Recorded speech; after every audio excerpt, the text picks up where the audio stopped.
بسم اللہ الرحمن الرحیم وَإِذَا طَلَّقْتُمُ النِّسَاءَ فَبَلَغْنَ أَجَلَهُنَّ فَأَمْسِكُوهُنَّ بِمَعْرُوفٍ أَوْ سَرِّحُوهُنَّ بِمَعْرُوفٍ وَلَا تُمْسِكُوهُنَّ ضِرَارًا لِتَعْتَدُوا وَمَنْ يَفْعَلْ ذَلِكَ فَقَدْ ظَلَمَ نَفْسَهُ وَلَا تَتَّخِذُوا آيَاتِ اللَّهِ هُزُوًا وَاذْكُرُوا نِعْمَةَ اللَّهِ عَلَيْكُمْ وَمَا أَنزَلَ عَلَيْكُمْ مِنَ الْكِتَابِ وَالْحِكْمَةِ يَعِظُكُمْ بِهِ وَاتَّقُوا اللَّهَ وَاعْلَمُوا أَنَّ اللَّهَ بِكُلِّ شَيْءٍ عَلِيمٌ صدق اللہ العظیم۔ محترم بزرگوں اور دوستو، بات 1 مہینے سے بھی زیادہ پرانی ہو گئی، اس لیے اس کو میں دہراتا ہوں۔ بیان چل رہا ہے طلاق کے مسائل کا، اور ان مسائل کو ہمیں جاننا اور سمجھنا چاہیے۔ اگر ہم ان کو جانیں گے، سمجھیں گے، تو ہم ان پر صحیح عمل کریں گے، دوسروں کو بتائیں گے، وہ عمل کریں گے۔ اور اگر ہم ان کو نہیں جانیں گے، نہیں سمجھیں گے، نہ تو خود عمل کریں گے، نہ دوسروں کو بتائیں گے۔ جب ہم اپنے اسلامی قانون کو جانیں گے تو اس کی خوبی، اس کی اچھائی ہمیں معلوم ہوگی۔ اور اگر خدا نخواستہ کوئی شخص اس کو مٹانے کی، اس کو بدلنے کی کوشش کرے گا، تو ہم اپنی طاقت، بھرپور طاقت خرچ کریں گے اور کسی ایک حکم کو بدلنے اور مٹانے کی ہم کسی کو اجازت نہیں دیں۔ اور بھائیو، اگر ہم نے خود نہ سمجھے تو اس کا نتیجہ یہ ہوگا کہ کوئی بھی شخص ایک بات کو لے کر کھڑا ہوگا اور اس کو غلط طریقے پر ہمیں سمجھاوے گا، اور ہمارا دل یہ کہنے لگے گا کہ بھئی اسلامی قانون تو ٹھیک ہی نہیں ہے جی، اس میں تو ایسا ہے، اس میں تو ایسا ہے، اس میں تو ایسا ہے۔ اور دیکھو، الفاظ تو یہ ذرا اچھے سے نہیں، لیکن اس سے بات سمجھ میں آ جاوے گی، اور پھر یوں کہیں گے کہ مودی جی نے بہت اچھا کیا ہمارے واسطے۔ پھر یہ کہیں گے۔ جو قانون کو بدلے گا، شریعت کو بدلے گا، اس کے بارے میں ہم خود یہ کہیں گے۔ تو میرے بھائیوں، اپنے قانون کو، اپنے دین کو سمجھو، سمجھاؤ۔ اگر 20%، 25% لوگ بھی دین کو صحیح سمجھ کے، احکام اور مسائل کو صحیح سمجھ کے اس پر صحیح عمل کرنے لگے، تو باقی ان کو دیکھا دیکھی صحیح عمل کرنے لگیں گے۔ اور اگر بس 1-2% ہی رہ جاوے، کوئی ملا مولوی ہی جانتا ہو، باقی نہ جانتے ہو، تو جانے بغیر الٹے سیدھے طریقے پر عمل کریں گے۔ اس کے دیکھا دیکھی پھر دوسرے کو کہیں گے وہاں یوں ہوا تھا، وہاں یوں ہو گیا تھا، اس نے ایسا کر دیا تھا، اس نے بھی تو ایسا کر دیا تھا، بس غلط کے پیچھے چل پڑیں گے۔ تو میرے دوستو، نہ جاننے کی بہت ساری برائیاں ہیں اور جاننے کے بہت سارے فائدے ہیں۔ ہمارا تو فرض یہ ہے کہ ہم بڑے بڑے مجموع میں ان باتوں کو بیان کریں، اور ہر مسلمان کو ان کو سمجھانے کی کوشش کریں۔ لیکن اگر سب کو نہیں، تو 2، 4، 10، 5 جو بھی ہمارے سامنے آویں، جو بھی جن تک بھی ہم دین کی بات پہنچا سکتے ہیں، تو ان تک پہنچائیں۔ اس لیے میرے دوستو، ان باتوں کو دھیان سے سنو۔ دیکھو، میں اس کی مثال کے طور پر کہتا ہوں، ایک لفظ ہے جس کو ہم حلالہ حلالہ کہتے ہیں بار بار، اور اس کا ایسا غلط مفہوم ہمارے ذہن میں بیٹھ گیا ہے کہ حلالے کے لفظ سے ہی نفرت کرنے لگے لوگ۔ حالانکہ جو باتیں میں نے آپ کو سمجھائی ہیں، بتائی ہیں، اگر وہ آپ کو یاد ہیں تو آپ سمجھ جائیں گے کہ یہ حلالے کا قانون عورت پر ایک انعام ہے اور مرد پر ایک انعام ہے اور دین میں ایک بڑی سہولت ہے، جیسا کہ میں نے آپ کو سمجھایا، اور وہ بات کچھ گزر چکی ہے، بار بار آ چکی ہے، بس اس کو میں اب دہراتا نہیں، آگے چلتا ہوں، آگے پہلے ترجمہ کرتا ہوں۔ وَإِذَا طَلَّقْتُمُ النِّسَاءَ، اور جب تم عورتوں کو طلاق دے دو، طلاق مجبوری کے وقت دی جاتی ہے، جب دونوں کا کام نہ چلے، دونوں کا گزارا نہ ہو، طلاق دے دو۔ فَبَلَغْنَ أَجَلَهُنَّ، پھر وہ اپنی عدت پوری کر لیں۔ اس کا ایک لفظ تو ایک تو ترجمہ اس کا میرے دوستو یہ ہوگا، اور ایک ترجمہ اس کا یہ ہوگا پھر وہ اپنی عدت پوری کرنے کے قریب پہنچ جاؤں، یعنی ان کی عدت پوری نہ ہو، ختم نہ ہو، ابھی عدت میں کچھ وقت باقی ہو، یہ مطلب ہے اس کا۔ تو تم ان کو روک لو قاعدے کے مطابق اگر روکنا چاہو، اور ان کو چھوڑ دو قاعدے کے مطابق اگر چھوڑنا چاہو۔ وَلَا تُمْسِكُوهُنَّ ضِرَارًا لِتَعْتَدُوا، اور تم ان کو نقصان پہنچانے کے واسطے مت روکو تاکہ تم ان پر ظلم کرو۔ اس کو میں کئی بار سمجھا چکا ہوں، آپ کو معلوم ہے۔ یہ ایک طلاق رجعی ہے، ایک طلاق بائنہ ہے، ایک طلاق مغلظہ ہے، وہ سب آپ کو یاد ہیں، دہراتا نہیں۔ طلاق رجعی میں یہ اختیار ہوتا ہے کہ عدت کے اندر اگر مرد اپنی بیوی کو دوبارہ رکھنا چاہے تو رکھ سکتا ہے، اور اس میں نکاح کرنے کی بھی ضرورت پیش نہیں آتی۔ اسی کو رجعت کہتے ہیں، رجعت۔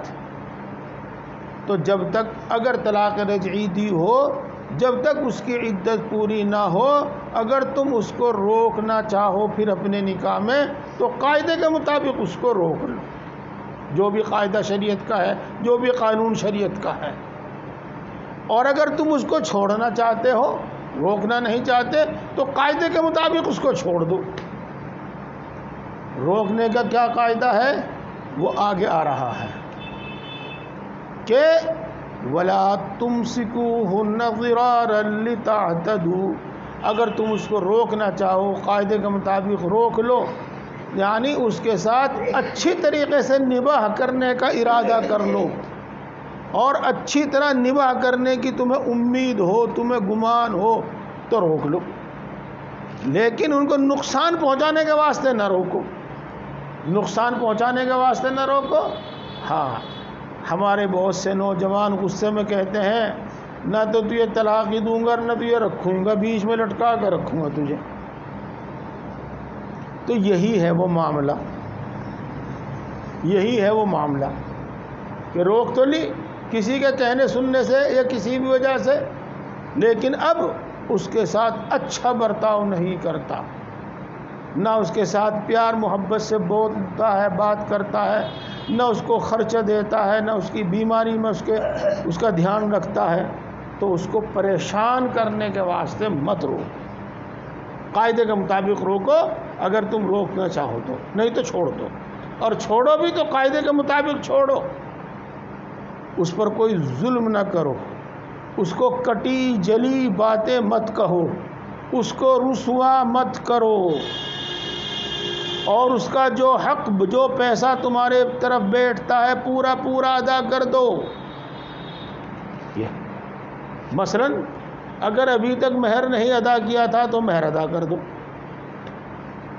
اب اس میں ہیلے بہانے نہ کرو۔ مثلا اس کا جو سامان ہے، جو اس نے یہاں رہتے ہوئے اپنے پیسے سے خریدا ہے، جس کی وہ مالک ہے، وہ اس کو دے دو۔ اس کا جو جہیز ہے، جو وہ اپنے گھر سے لائی تھی، اس کی وہ مالک ہے، وہ اس کو دے دو۔ اس طریقے سے قاعدے کے مطابق اس کو رخصت کر دو. یہ فرمایا گیا ہے. وَمَن يَفْعَلْ ذَلِكَ فَقَدْ ظَلَمَ نَفْسَهُ، اور جو شخص ایسا کرے گا تو وہ اپنی جان پر ہی ظلم کرے گا. کیسا کرے گا؟ یعنی اس کو روکے، لیکن رکھنے کے واسطے نہیں بلکہ پریشان کرنے کے واسطے روکے،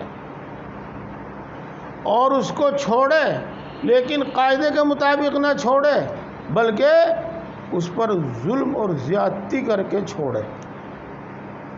تو ایسا شخص اس عورت پر ظلم زیادتی نہیں کرتا بلکہ ایسا شخص خود اپنی جان پر ظلم اور زیادتی کرتا ہے. فقد ظلم نفسہ کا بالکل یہی مطلب ہے. اب آپ یہ کہیں گے کہ وہ تو ظلم کر رہا ہے عورت پر، اپنے اوپر کہاں ظلم کر رہا ہے؟ وہ تو عورت پر ظلم کر رہا ہے، سب کو نظر آ رہا، سب کو دکھائی دے رہا کہ عورت پر ظلم کر رہا. ہاں تو میرے بھائیوں، میں پہلے بھی عرض کر چکا ہوں، اپنی سوچ مسلمانوں والی بناؤ، مومنوں والی بناؤ، ایمان والی بناؤ. ایک آج ہے اور ایک کل ہے. کل آج سے کچھ دور نہیں ہے. ایک دنیا ہے، ایک آخرت ہے، اور یوں پتہ نہیں کب وہاں جانا ہے. گھنٹے بھر کے بھی کوئی آس نہیں ہے، 2 گھنٹے کی، گھنٹے بھر کی بھی کوئی امید نہیں کب جانا پڑ جائے گا. تو وہاں پر چونکہ اللہ تبارک و تعالیٰ ہر چیز کا حساب لے گا، اور جس نے جس پر کوئی ظلم کیا ہوگا اس کو بدلہ دلوایا جائے گا، اس کو سزا ملے گی. تو اگر کوئی شخص کسی کے ساتھ برا کرتا ہے، وہ اس کے ساتھ برا نہیں کرتا بلکہ خود اپنے ساتھ برا کرتا ہے. دیکھو اللہ تبارک و تعالیٰ قرآن پاک میں ارشاد فرماتے ہیں، من عمل صالحا فلنفسہ، جس نے کوئی اچھا عمل کیا تو اپنے لیے کیا. ومن اساء فعلیہا، اور جس نے کوئی برا کام کیا تو اپنے لیے کیا. یہ فرماتے ہیں اللہ تبارک و تعالیٰ. یہاں تک دوستو ایک بات پوری ہو گئی جو آپ نے بار بار سنی بھی تھی. اب آگے چلو. وَلَا تَتَّخِذُوا آیَاتِ اللَّهِ ہُزُوًا، اور اللہ تبارک و تعالیٰ کے احکام کا مذاق نہ اڑاؤ. اللہ تبارک و تعالیٰ کے حکموں کا مذاق نہ اڑاؤ. دیکھو یہ بات ایک عام قاعدے کے تحت کہی گئی ہے، ایک عام قاعدے کے روپ میں یہ بات کہی گئی ہے. اس کی بہت ساری صورتیں ہوتی ہیں، بہت ساری صورتیں ہوتی ہیں. مثال کے طور پر یہ آیت شریفہ جس موقع پر نازل ہوئی ہے پہلے وہی سن لیں ہم. ایک شخص اپنی عورت کو طلاق دیتا اور پھر یوں کہتا کہ میں نے تو مذاق میں طلاق دی تھی، میری طلاق دینے کی نیت نہیں تھی، اس لیے یہ تو میری ہے، وہ یوں کہتا. تو اللہ کے حکم کو مذاق اڑانا تھا. ایک شخص کسی غلام کو آزاد کرتا اور پھر یہ کہتا کہ میں نے تو مذاق میں کہہ دیا تھا، ویسے ہی سچ مچ نہیں کہا تھا میں نے. تو یہ اللہ تبارک و تعالیٰ کے احکام کا مذاق ہے. ایسا مت کرو، مذاق میں بھی ایسا مت کرو. یہ بات. اور دوستو آپ کو بتایا تھا 3 چیزیں ایسی ہیں کہ اگر وہ مذاق میں کرے تب بھی اصلی حقیقتاً، اور اگر سچ مچ کرے تو بھی حق، سچ اور حق. اگر کوئی شخص طلاق دے تو چاہے مذاق ہی میں دے وہ طلاق ہو جاتی ہے. اگر کوئی شخص کسی سے نکاح کرے چاہے مذاق ہی میں کرے نکاح ہو جاتا ہے. اگر کوئی شخص کسی سے رجعت کرے، رجوع جس کا بار بار آپ نے ذکر سن لیا، چاہے مذاق میں ہی کرے وہ ہو جاتا ہے. ایک تو بات اس کی یہ ہے، اور ایک دوسری بات اور سمجھو، اللہ تبارک و تعالیٰ کے احکام کا مذاق مت اڑاؤ. مثال کے طور پر بتاؤں، داڑھی ہے، رکھتے ہو یا نہیں رکھتے، نہیں رکھتے گناہ گار ہو، اگر نہیں رکھتے اور مذاق اڑاتے ہو تو کافر ہو. اللہ کے حکام کا مذاق نہیں اڑانا ہے۔ یہ بھی صورت ہے۔ ہاں، جیسا کہ بعض یہ بھی کوئی قاعدہ ہے، یہ بھی کوئی قانون ہے، سارے اختیارات عورت کو مرضی کو دے رکھے۔ یہ اللہ کے احکام پر اعتراض ہے، مذاق ہے، ایسا ہرگز نہیں کہنا چاہیے۔ یہ بھی اللہ کے احکام کا ایک مذاق ہے۔ طلاق دی پھر رجوع کر لیا، طلاق دی پھر رجوع کر لیا، طلاق دی پھر رجوع کر لیا، طلاق دی پھر حلالہ کیا، پھر نکاح کر لیا، طلاق دی پھر حلالہ کیا، پھر نکاح کر لیا۔ یہ بھی اللہ کے احکام کے ساتھ مذاق کی ایک صورت ہے۔ یہ تو بہرحال اللہ کے احکام کا مذاق مت اڑاؤ۔ یہ کئی صورتیں میں نے آپ کو بتائی۔ وَاذْكُرُوا نِعْمَةَ اللَّهِ عَلَيْكُمْ، اور تم اپنے اوپر اللہ تبارک و تعالیٰ کی نعمتوں کو یاد کرو۔ اللہ تبارک و تعالیٰ نے تم پر کتنے انعام اور احسان کیے ہیں، اس کے انعام اور احسان کو یاد کرو۔ آگے بھی آ رہا ہے، لیکن یہاں بھی وہی مراد ہے۔ اللہ کے تعالیٰ کے انعام اور احسان میں سے ایک یہ انعام اور احسان ہے ہم پر کہ اللہ تبارک و تعالیٰ نے ہمیں کامل مکمل دین عطا فرمایا جو قیامت تک جاری رہے گا۔ اللہ تبارک و تعالیٰ کے انعام میں سے ایک انعام یہ ہے کہ اللہ تبارک و تعالیٰ نے ہم کو سب سے آسان دین عطا فرمایا۔ اللہ تبارک و تعالیٰ کے انعام میں سے ایک انعام یہ ہے کہ اللہ تبارک و تعالیٰ نے ہمیں زندگی گزارنے کا خود طریقہ ہمیں بتا دیا۔ کسی انسان پر نہیں چھوڑا، انسانوں پر نہیں چھوڑا، پارلیمنٹ پر نہیں چھوڑا، بلکہ خود اللہ تبارک و تعالیٰ نے زندگی گزارنے کا طریقہ بتا دیا ہمیں۔ اور اس سے زیادہ اچھا اور آسان طریقہ سارے انسان مل کر بھی طے کریں تو نہیں طے کر سکتے۔ اسی کو فرماتے ہیں اور یاد کرو تم اپنے اوپر اللہ تبارک و تعالیٰ کی نعمتوں کو۔ وما انزل علیکم من الکتاب والحکمہ، اور خاص طور سے ان نعمتوں کو اس کو یاد کرو کہ اللہ تبارک و تعالیٰ نے تم کو کتاب عطا فرمائی ہے، یعنی قرآن پاک عطا فرمایا ہے۔ اور خاص طور سے اللہ تبارک و تعالیٰ کی اس نعمت کو یاد کرو کہ اللہ تبارک و تعالیٰ نے تم کو علم کے اور دانائی کے احکام عطا فرمائے ہیں۔ علم اور دانائی کی باتیں تم کو عطا فرمائی ہیں، سمجھداری کی باتیں عطا فرمائی ہیں، عقل کی بات تم کو عطا فرمائی ہے۔ بیہودی باتیں جو اپنی زندگی میں لوگ کرتے ہیں ہم ان سے بچے ہوئے ہیں۔ یہ اور کیا کیا طریقے میرے دوستو زندگی میں رائج ہیں۔ چنانچہ کبھی کبھی ہم سنتے ہیں تو ہنسی بھی آتی ہے اور اللہ تبارک و تعالیٰ کا یقیناً انعام بھی یاد آتا ہے۔ ہمیں بتایا گیا ہے کہ ایک علاقہ ایسا ہے، وہاں پر کچھ لوگ ایسے آباد ہیں کہ وہ اپنی لڑکی کا نکاح کرتے ہی نہیں کسی لڑکے سے، اور اپنے لڑکے کا کسی لڑکی سے نکاح کرتے ہی نہیں وہ۔ ہاں، جب لڑکا کسی لڑکی کو لے کے بھاگ جاتا ہے پھر کہتا ہے اچھا تو ہی رکھ لے بس۔ ہاں، تو اس طرح کی اور نہ معلوم کیا طریقے دنیا کے اندر رائج ہے۔ جی ہاں، تو اللہ تبارک و تعالیٰ نے ہم کو علم کے، عقل کے، دانائی کے طریقے بتائے ہیں زندگی کے۔ جی واتقوا اللہ، اللہ تبارک و تعالیٰ کی نافرمانی سے بچو، کہ اس میں دو نقصان ہیں۔ پہلا نقصان، جب ہم اللہ تعالیٰ کی نافرمانی کریں گے تو ہم صحیح طریقہ چھوڑ کر غلط طریقے پر عمل کریں گے، اور میرے دوستو جب صحیح طریقہ چھوڑ کر غلط طریقے پر ہم عمل کریں گے تو نقصان ہم خود ہی اٹھاویں گے۔ اگر کوئی شخص منہ میں کھانے کے بجائے ناک میں کو کھانے لگے تو ظاہر بات ہے کہ وہ نقصان ہی ہوگا، اس کو تکلیف ہی ہوگی اس کو۔ یہ اسی طریقے ایک طریقہ۔ دوسری بات یہ ہے کہ اللہ تبارک و تعالی ہم پر اتنا مہربان ہے کہ اس کو یہ گوارا نہیں ہے کہ کہ میرے بندے غلط طریقہ اختیار کریں، غلط راستے پر چلیں، غلط کام کریں، اس کو یہ گوارا نہیں ہے، تو وہ ہم سے ناراض ہوتا ہے، اور ناراض ہونے پر ہمیں سزا دیتا ہے، اور سزا کی اس نے پہلے ہمیں دھمکی سنا دی ہے تاکہ ہم اس دھمکی سے ڈر کر، اس کی نافرمانی سے بچ کر ہم صحیح کام کریں۔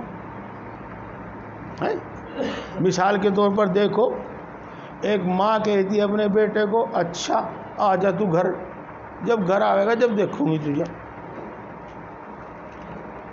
بس دیکھ لیں اگر تو نے ایسا کیا تو گھر نہ بڑھیا آ کے۔ یہ تو ان سب کا مطلب ہمیں برے کام سے روکنا ہے اور کچھ نہیں ہے۔ تو اللہ تبارک و تعالیٰ نے ہمیں برے کاموں سے روکا ہے، اگر ہم وہ برا کام کریں گے تو اللہ ناراض ہوگا اور ہمیں سزا بھی دے گا۔ یہ وَاعْلَمُوا أَنَّ اللَّهَ بِكُلِّ شَيْءٍ عَلِيمٌ، اور یقین رکھو، وَاعْلَمُوا کا ترجمہ ہے دوستو، اور یقین رکھو کہ اللہ تبارک و تعالیٰ ہر چیز کو جانتا ہے۔ دیکھو اس کو دو مطلب ہیں میرے بھائی، یہ دو مطلب ہیں اس کے۔ پہلا مطلب کیا؟ اللہ ہر چیز کو جانتا ہے، اس لیے اس نے نکاح کے، طلاق کے، عدت کے جو بھی قاعدے قانون بنائے ہیں وہ اپنے علم سے بنائے ہیں، اور بالکل صحیح بنائے ہیں، ان میں غلطی کا احتمال نہیں ہے۔ ایک تو مطلب اس کا یہ ہے میرے دوستوں، اور دوسرا مطلب کیا ہے؟ تم اگر اللہ تبارک و تعالیٰ کی نافرمانی ڈھک کر کرو گے، چھپ کر کرو گے، کھل کر کرو گے، حیلے بہانوں کے ساتھ کرو گے، اللہ تبارک و تعالیٰ سب چیزوں کو جانتا ہے۔ تو یہ دونوں مطلب اس کے اندر آ گئے ہیں۔ کیا وقت ہو گیا؟ گھنٹی نہیں بولی آج میری، 15 منٹ باقی ہے۔ اچھا بولنے والی ہے، ٹھیک ہے، بس میں ہی چھوڑتا ہوں، چونکہ آگے شروع کروں گا تو بات لمبی ہو جائے گی۔ اللہ تبارک و تعالیٰ ہم سب کو سمجھ اور عمل کی توفیق عطا فرمائے۔